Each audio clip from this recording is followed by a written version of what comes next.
Hello, everybody.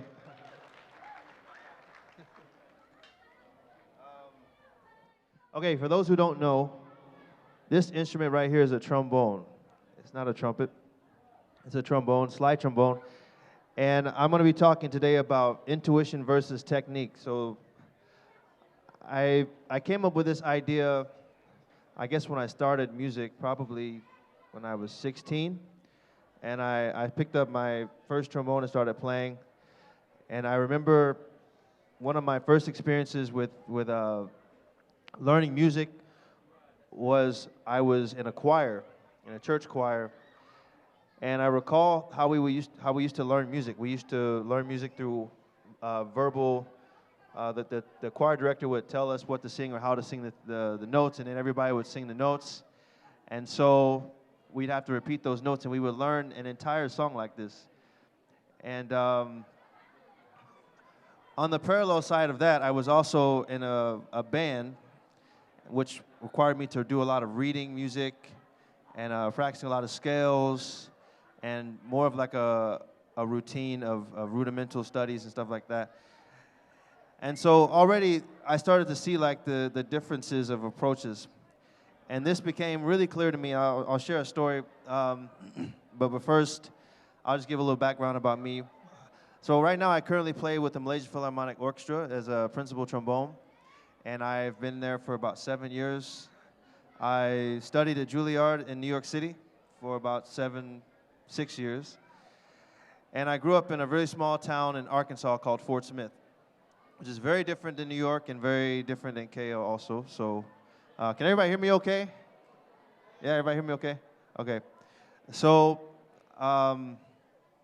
with moving to New York, I had a lot of different experiences compared to Arkansas, because Arkansas is a very small town. Fort Smith is a very small town, so there's not a lot of exposure to music and stuff like that. And one of the first things that I remember moving to New York is just being blown away by how many great musicians that there were. And one thing that really stuck in my mind is going to a couple of jam sessions and hearing different musicians play, and just hearing this really strong vocal quality that they had in their sound. So trombone or trumpet players, we have different ways that we can do this. I'll just give you a few examples.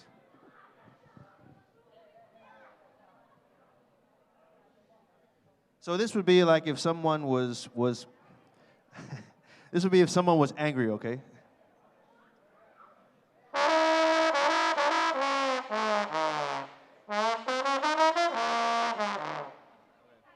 But that's me playing like I'm angry. Okay, then there's also the sound of making, if you want to sound like you're sad.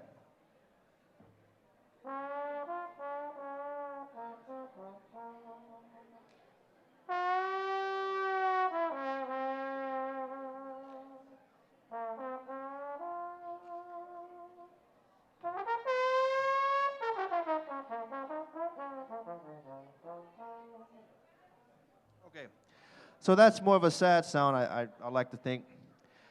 And in jazz music, it encompasses all these different sounds. And so when I was in New York, I heard a trumpet player by the name of Wynton Marsalis performing, and he was able to do all these things.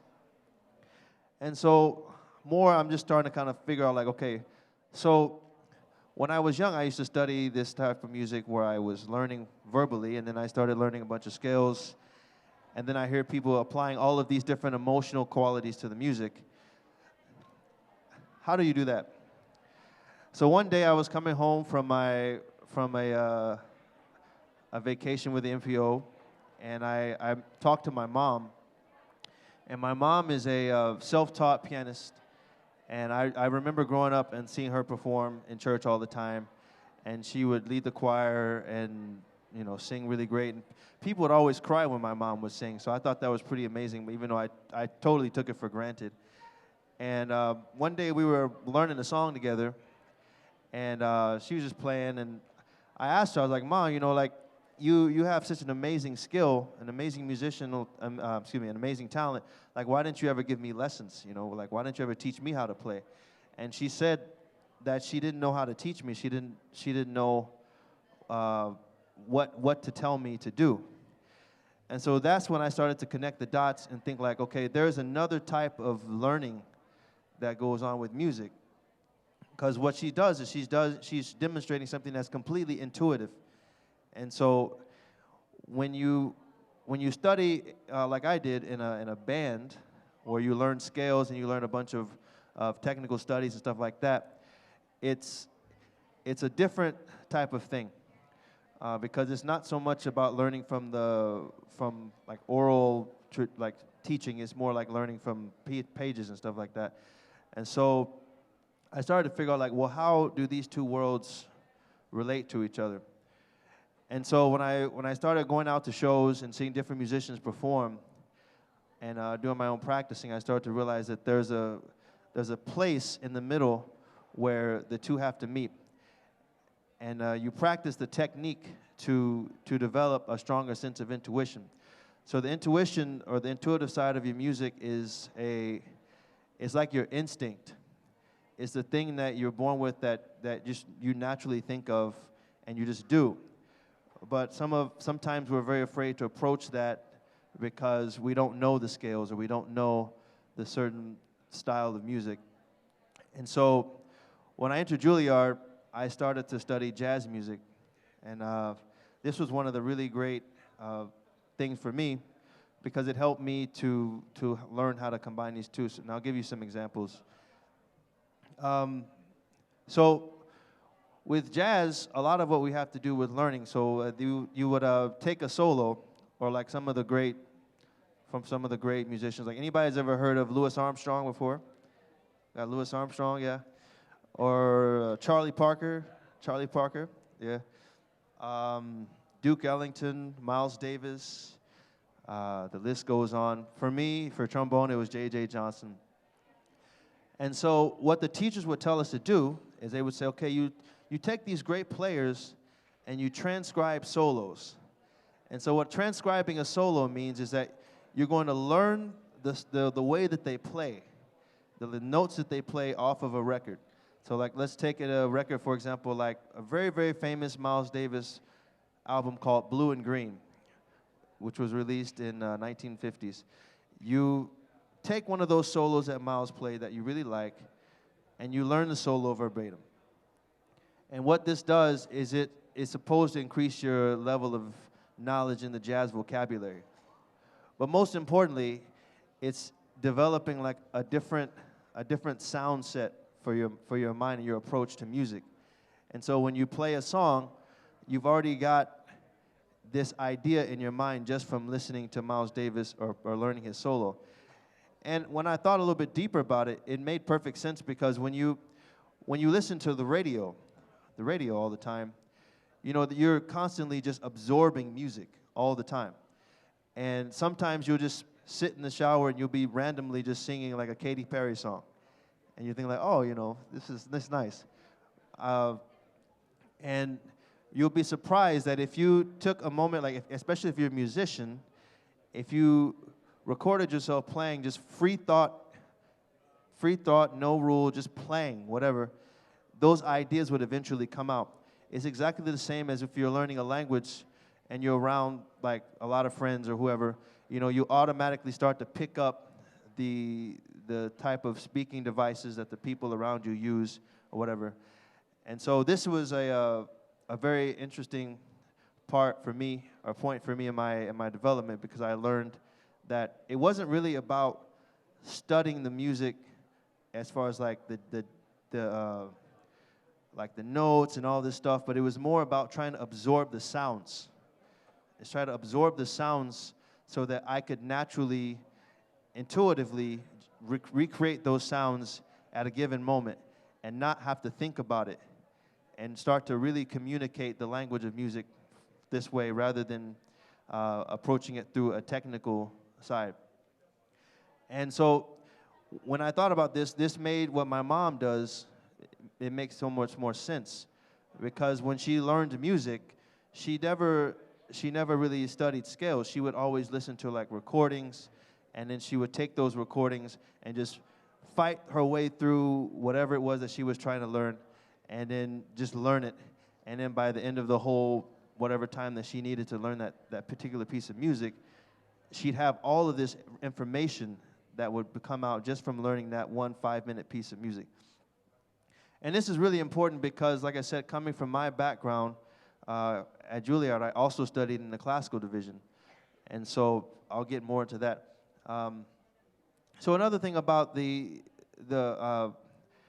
learning of the notes is the inflections. It's the way that you make the notes sound. And so I gave you a couple of examples of how you can put emotions into the music like that. And there's also a few other different ideas which I'll give you. So this is another form of speaking or articulation.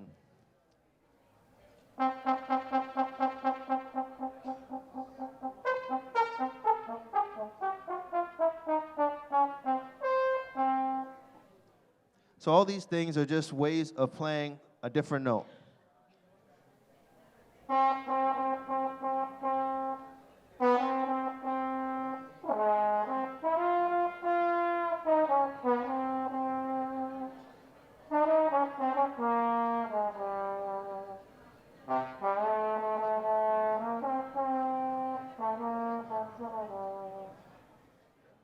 So with these different concepts, when you gather from studying transcriptions and other artists, you've tried to figure out like how they nuance and how they have certain ways of singing or playing their notes. And this was really important for me as far as developing my sound. And I'll get more into that also.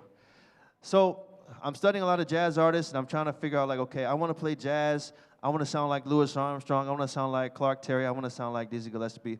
And so I spent all this time learning all these solos.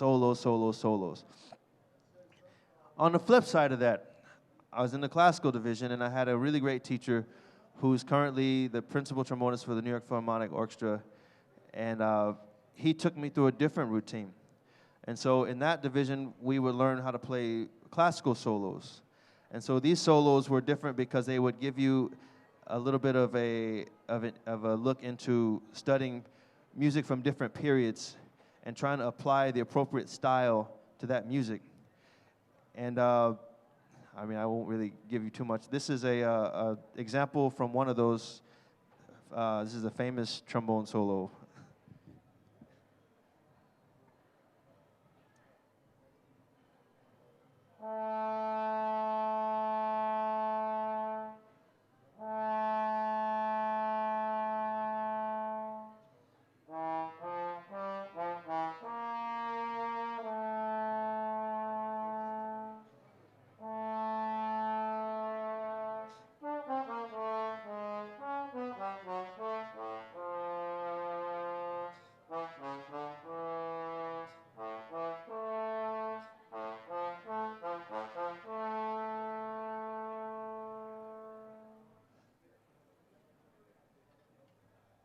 Now, if you notice, the approach to sound is completely different.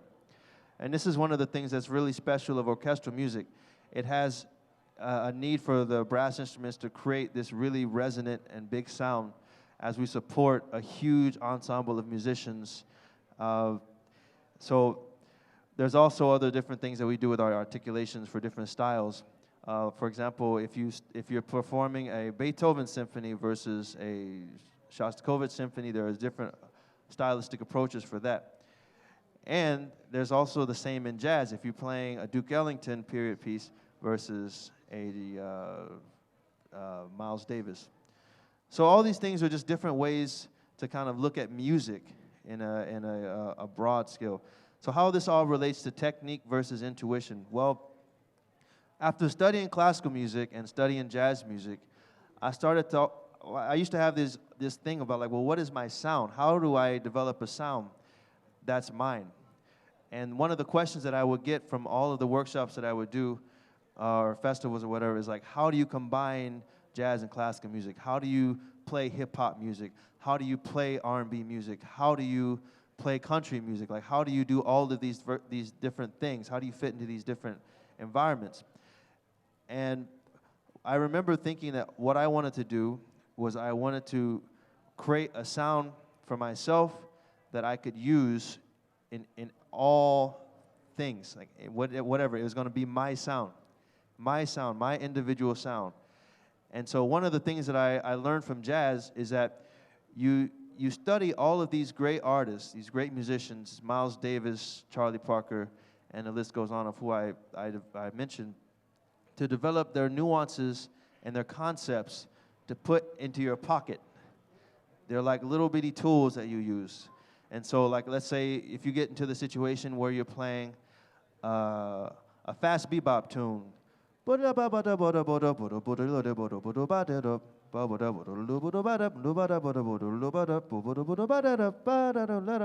Donnie Lee, then you'll go to the Charlie Parker, Dizzy Gillespie type of language, because that's what's appropriate for that. However, if you are playing a different type of music that's more of a modal approach, like blue and green or even hip hop, then that won't really apply. So, but you don't really want to think about these things. You have to like have these things just be comfortable so they come out. This probably sounds a little confusing right now, but I'll try to make this make sense. So basically what it is that you're taking all of that study and you're putting them into different genres, or different periods, sorry. And the same thing applies to classical music. Like I said, different approaches to Beethoven versus Shostakovich. Well, when you really start to look at it this way, the whole musical spectrum is just one big universal language, as they call it. And all of these things are just stylistic approaches. And so with that being said, you're just going to have to spend time learning different styles. So let's say if you want to be comfortable, or you want to like do hip hop music, so the way to approach hip hop music is to study hip hop music. And if you want to do country music, then you study country music and you try to find different ways to make these things a part of your sound. And so what I did was I took a list of maybe 5 different things that I wanted to have in my sound. One of them is gospel music. I grew up in the church, as I mentioned, and so this is a part of me. I wanted to have that really strong element of the blues in my sound. I also wanted to have an R&B approach to my sound, because that's also the music that I grew up with. And then jazz and hip-hop are things that came later for me. And so how I did that was I would just spend a little bit of time working on different genres. I would take, for the gospel music or the blues, I would listen to a B.B. King album and try to learn how to nuance on my trombone like a B.B. King solo. I'll give you an example.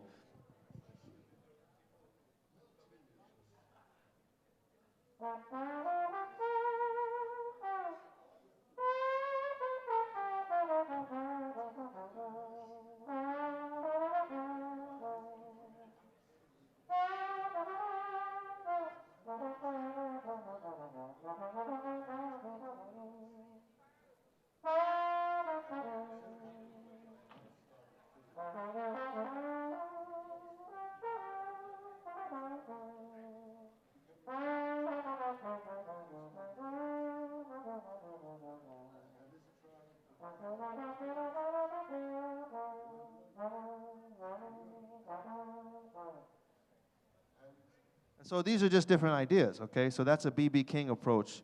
Another approach will go back to my jazz roots. If I would want to use a Clifford Brown, who's a really great jazz trumpet player, approach to the song that I'm playing.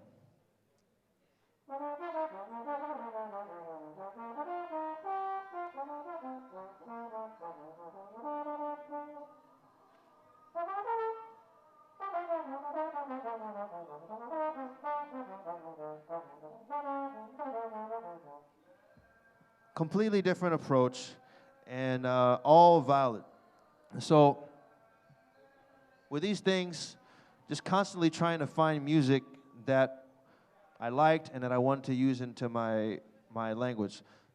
So what this eventually does for me is it starts to help me develop my own sound, so that my goal is that whenever any type of music goes on or gets turned on, I have an idea of what to play or some type of approach to approach the music, versus like if I get in a situation, I'm like, what do I do? What do I do? I don't know what to do. And so this is where the technique versus intuition thing starts to come up to me, because I realize at this point that there's different types of streams of performance. The technique side is where you spend a lot of time working on developing a strong technique. And this is really important for becoming very skilled at your craft. You need to develop this to be able to execute things at a high level, and it also can lead you to a type of intuitive playing. But sometimes if you spend too much time developing your technique, you lose that sense of magic. And so I'm sure everybody's been to a concert or so where you've heard something that's been performed technically amazing, like the person is just like really amazing, but they don't grab you as a performer. They don't have a something that engages you. On the flip side, intuitive musician, someone who doesn't really know how to tell you what they play, they just play. They do it because they've absorbed music and use this type of approach. This is a very powerful tool as well, because these musicians tend to be able to grab you a lot and make you feel something with their approach. But it's not like one is better than the other. I feel that both can actually benefit each other. It's just how you find a way to balance them out. And so what I've started to try to study is just exactly that. So taking the concepts of like learning the solos or the songs, or right now I would say like, so how many people listen to the radio right now? Anybody listen to the radio still? Yeah? So what's your favorite song? You have a favorite song, favorite artist? You have a lot. Give me one. Alicia Keys. Oh, man, okay. Can you sing an Alicia Keys song? Karaoke is fine. Okay, well, Alicia Keys is cool, man. I can't do Alicia Keys. Well, what kind of song you listen to? Anything, it's fine, anything.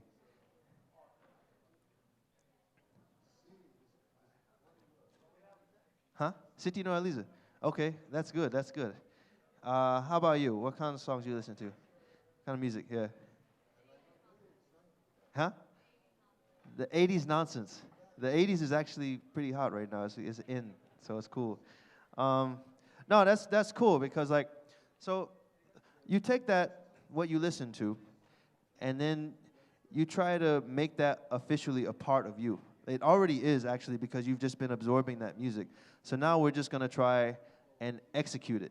So what I would do is I would learn Alicia Keys songs and try to sing them with the same type of approach and all the nuances that she does that you can do, that you can physically do, right?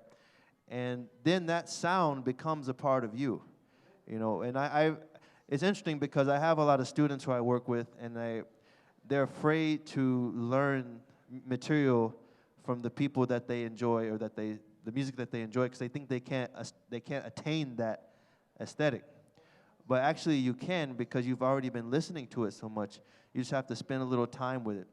And even if you don't, like let's say you don't come quite up to Alicia Keys' technical ability, that's fine.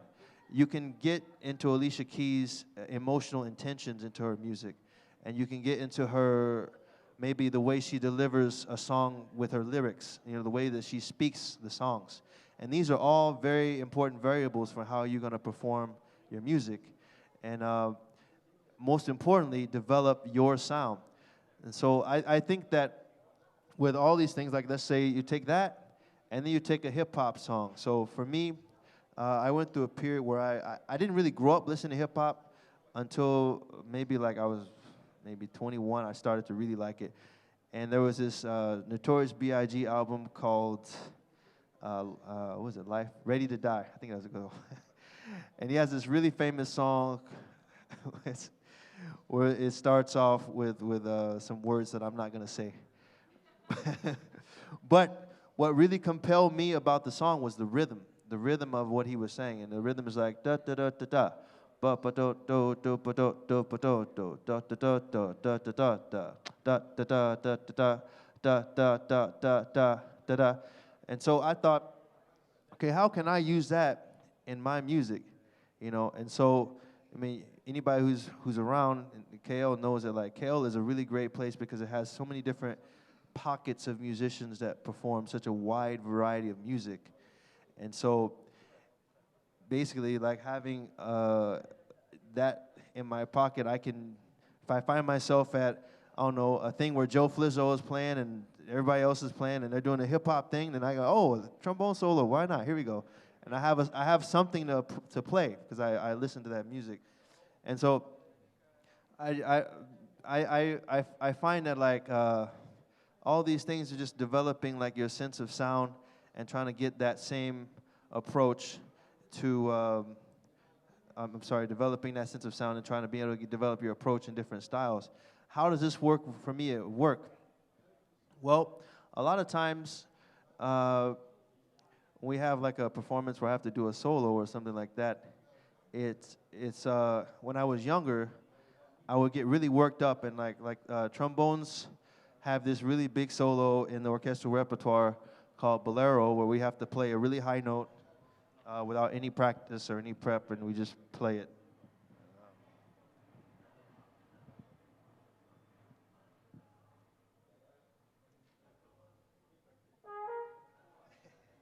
See, that's what happens when you don't want that.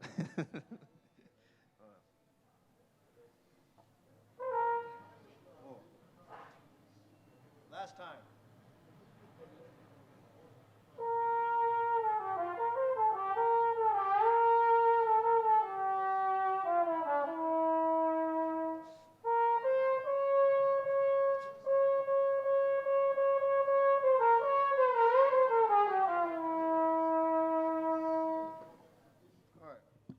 Now for me, I'll give you a story. When I was in college, and I had auditioned at Juilliard, got in, just finished my first year, and I had a lesson with my teacher on that exact solo. And I did exactly what I just did. And he told me, he's like, Marcus, if I knew you played this bad, I would have never let you into this school. So this is like my hero. I grew up, I love this guy. So that really motivated me to practice a lot and do this. So how the intuitive thing helps me in the orchestra is once you've kind of developed an idea of like where you want your sound to be. So you've studied your Alicia Keys and you've got your rap sounds and all this stuff. Then something starts to unlock in your mind, and you've practiced some scales and stuff like that. There's an unlocking in your mind where you're able to just be able to freely play your instrument and execute things without worrying about it too much. And that was a really important breakthrough for me. And I couldn't have been able to get that without doing both of those things. And I guess the last thing that I would say is that it's really important for me to study singers, I think, because singers, the vocal quality and the nuance of singers is it's still the strongest thing I think that moves people.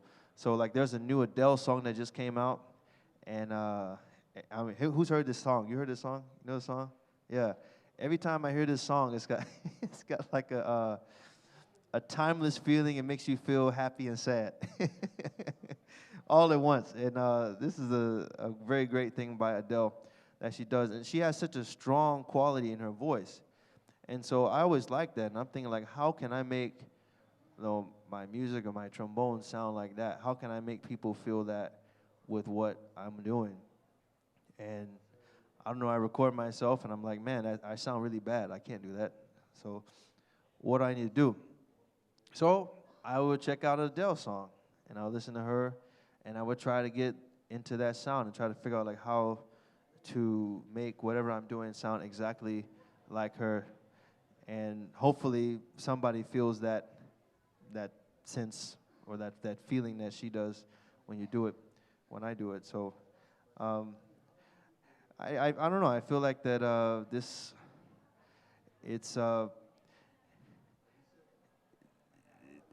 there's everybody's been to those concerts, those moments when you just have that like everything is perfect with the music and everything like happens at the right moment and the feeling that you get from that power and that the beauty or the energy.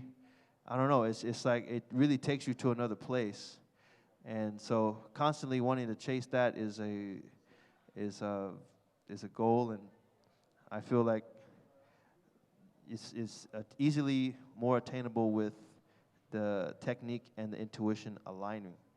Um, I saw a Pharrell Williams video a couple weeks ago, and he said something very interesting. He said this is about the same thing, that you'll have some musicians who are really talented and can do a lot of things technically, and play whatever they need to play, and tell you the G sharp over the flat 9, the C sharp minor 9 goes to the F, and the F goes to the B flat, and you take the tritone substitution, da da da da da, which is really great.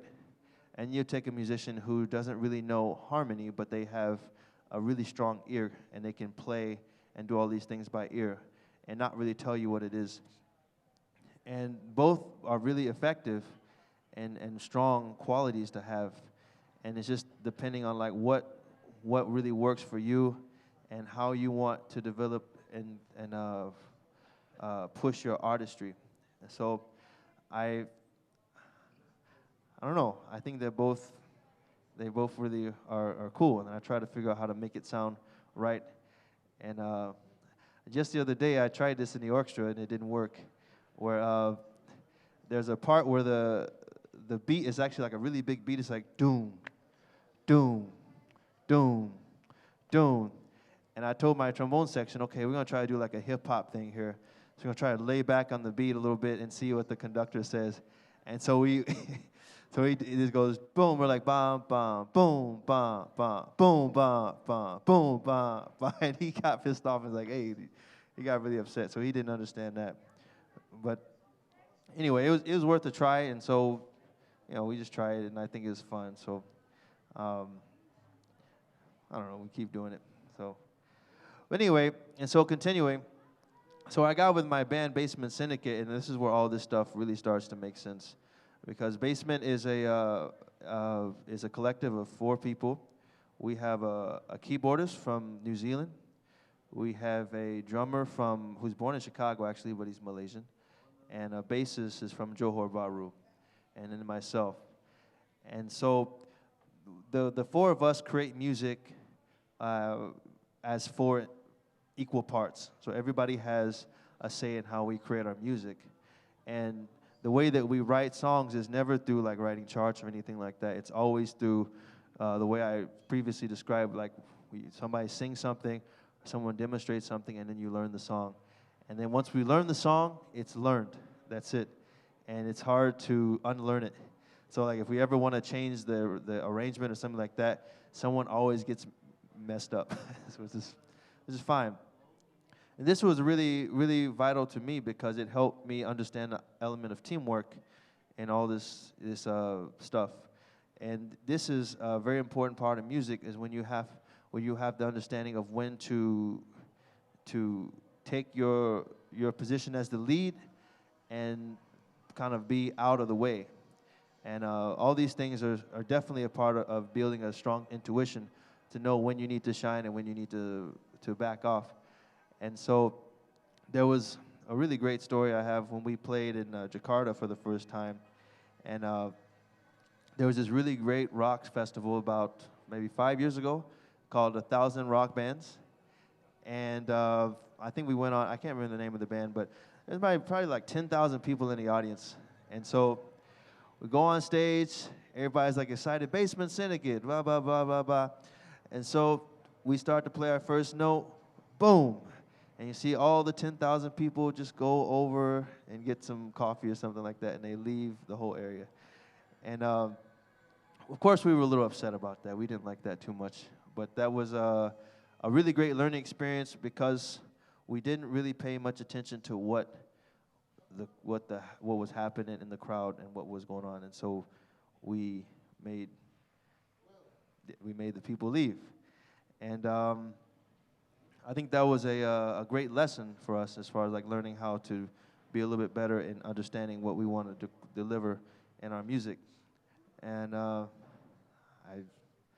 still use that to this day. I try to think about that every time we always play.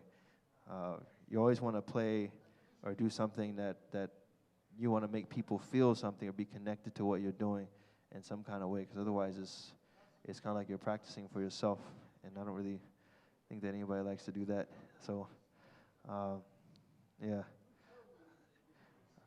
Anybody have any questions for me? Like,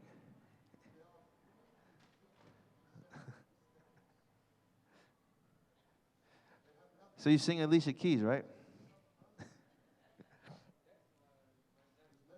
Your nighttime. What do you sing in the daytime? Huh? K-pop. Hey? Linkin Park. All right. I'm like a Linkin Park guy. Actually, I like Linkin Park. They're very cool.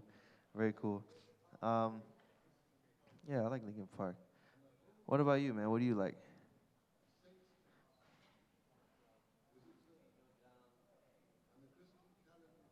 Huh? Three Doors Down. You play guitar? Rock band? No? What about you? What kind of music you like? Some jazz?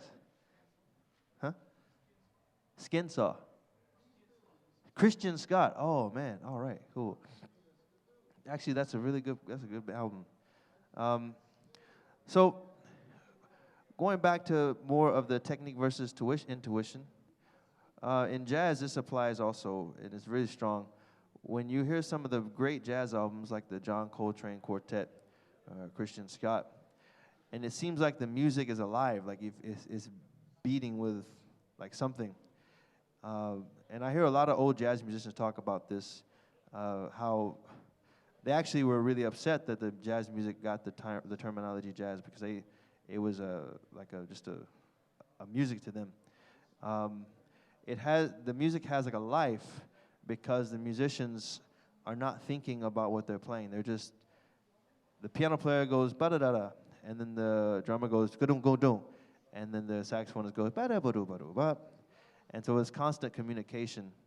And I think as musicians, like, this is just another level of artistry where we get to where we don't have to think about what we're going to play. We just deliver whatever the message is, and being okay with that message if it's what we think is wrong.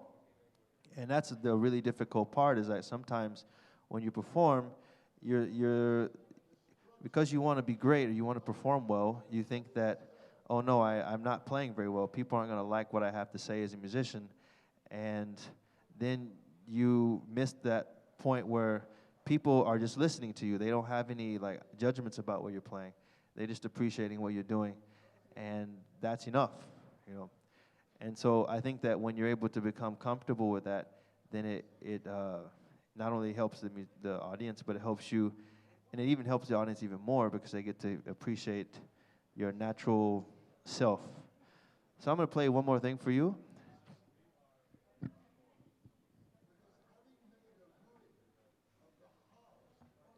So this is a combination of all the things that I've kind of been talking about. When I was in Kuala Lumpur about 2009, 2010, I got a call from my mom, and she told me that my sister's husband had just passed away from a fatal motorcycle accident. And so I have a niece, and I don't really get to see my family very much.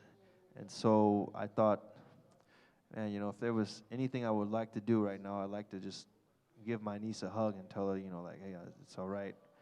But unfortunately, I couldn't do that. And so I wrote this song for her, and she actually doesn't know I wrote this song for her, but one day she will. So this is called Lullaby for Amani.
Thank you.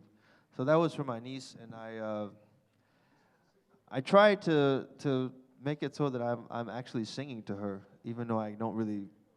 Nah, I sing sometimes, but but I would really like for her to know that, and that's kind of like the thing that I would like to achieve with my music is to be able to combine both the technique and intuition and be able to make it cut right through the middle so that each thing serves the other thing. And I think that that's kind of the next phase for musicians, I think, as we continue to try to develop our art and be better at what we're trying to do. It's the world is changing with technology, and being technically proficient isn't always going to do the thing, and being intuitive isn't always going to do the thing. And so it's nice to like figure out how to find the balance between the two.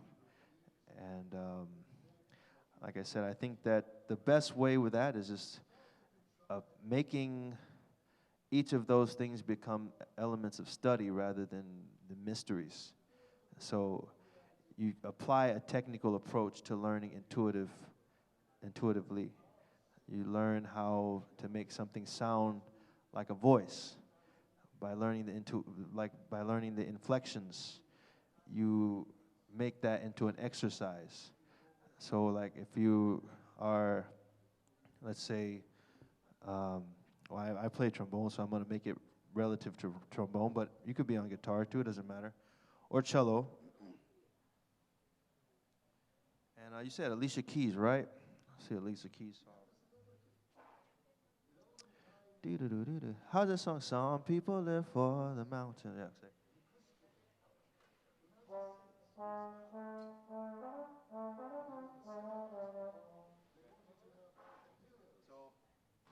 Taking like that same idea that she just sang, I'm just gonna do the chorus. Da da da da da da. I just want nothing at all. Than you, baby. If I got you. So we learned that.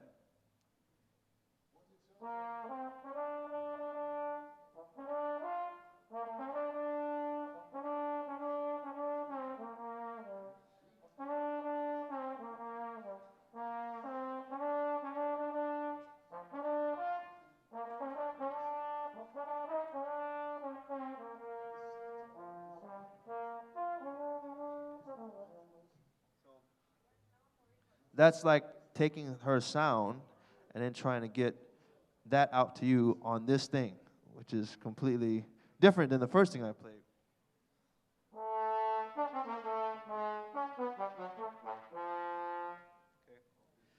So, once again, as I said, technique versus intuition are two things that you can use to serve each other. Use or make a technical approach to build your intuitive learning. And this is, I really think this is the next wave of the future for musicians. So I think my time is just about up. So thank you guys for sticking with me and I'm appreciating you. Thank you.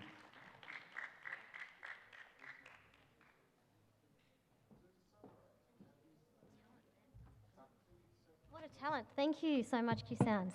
It's rare to actually get to hear the science of sounds as opposed to just hear the sound itself. So thank you for putting it in some sort of, clever context. Thank you very much.